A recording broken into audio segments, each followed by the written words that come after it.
Deməli, ismin hallarının amonimliyi. İsmin hal şəkilçiləri hamısı amonimlik daşıyır. Amma sual kimi düşür.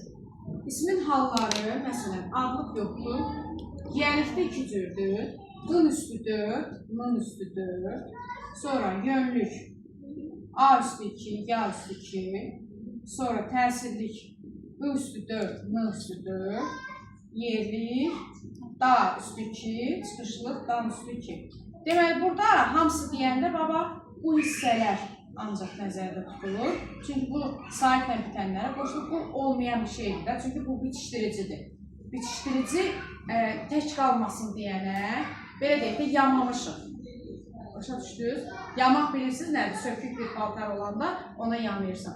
Bunlar hamısı amonimdir. Gəlin amonimliyini sübut edin. Bunun üstü 4. Bunu demişəm sizə.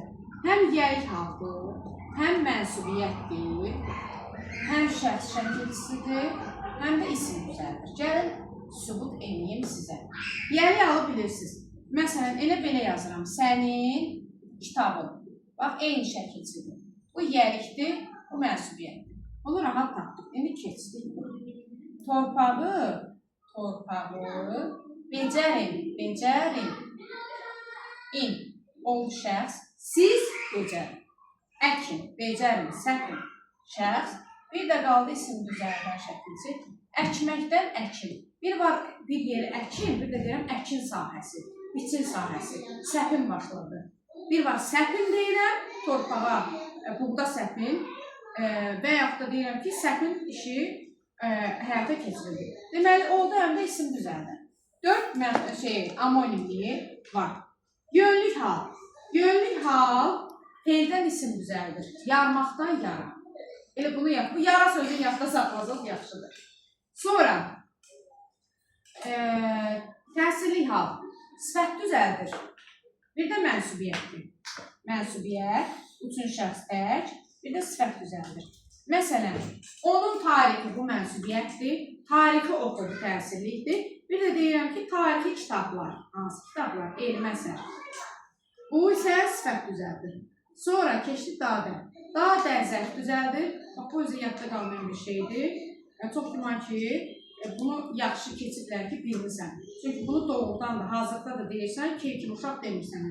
Zərf düzəldir. Məsələn, il, ay, həftə, gün tipli sözlərə dadə artıranda onlar zərfdir. Çünki zərfin nə zaman sualı var ki, necə ki, isimdə mən sizə demişdim, uşaqlar, ismin konkret mücərrəd olması, toplu olması, ümumi xüsusi olması ancaq ona aiddir. Heç bir nitq hissəsində ola bilməz o. Eyni zamanda da nə zaman sualı ancaq zərfdədir. Cümlə üzvləri qarışdırmayın bura. Cümlə üzvlərindən da danışmaq nitq hissələnir. Ona görə də ildə gəlirəm nə zaman, gündə gəlirsən nə zaman. Amma bir də var deyirəm, gündə dayanma. O hardadır? Yəni günəşin altında. Gün amonimdir, həm günəş, həm də 1-ci, 2-ci, 3-cü gün kimi amonimlik edir. Və bu oldu zərf düzəldən. Eyni zamanda dan. Dan isim düzəldir, zərf düzəldir, bir də çıxışlıq haldır. Deməli, baxırıq. Əvvəldən gələrəm nə zaman? Qəfildən qışqırdı, birdən qışqırdı, bu zərfdir. Çaydan, qəhvədan, sonra nə var idi? Güldan. Burada artıq isimdir bunlar. Burada isim düzəldən leksik şəkilçidir. Saydığım hər ikisi leksik şəkilçi, bizə qrammatikdir. Sual versən ki, isim düzəldən şəkilçilər amonimlik daşıyır, bilirsiniz, bəli. Hamısı, amma tam cavab budur. Samitlə bitən sözlərə qoşulur. Bu saitlə də, çünki bax, bitişdiriciləri var. Dərə, in olmayacaq axı, dərənin, dərəyə, dərənin. Saitlə bitənlərə yox, samitlə bitənlərə qoşulan bütün ismin hal şəkilçiləri amonimlik daşıyır. Aydın oldu.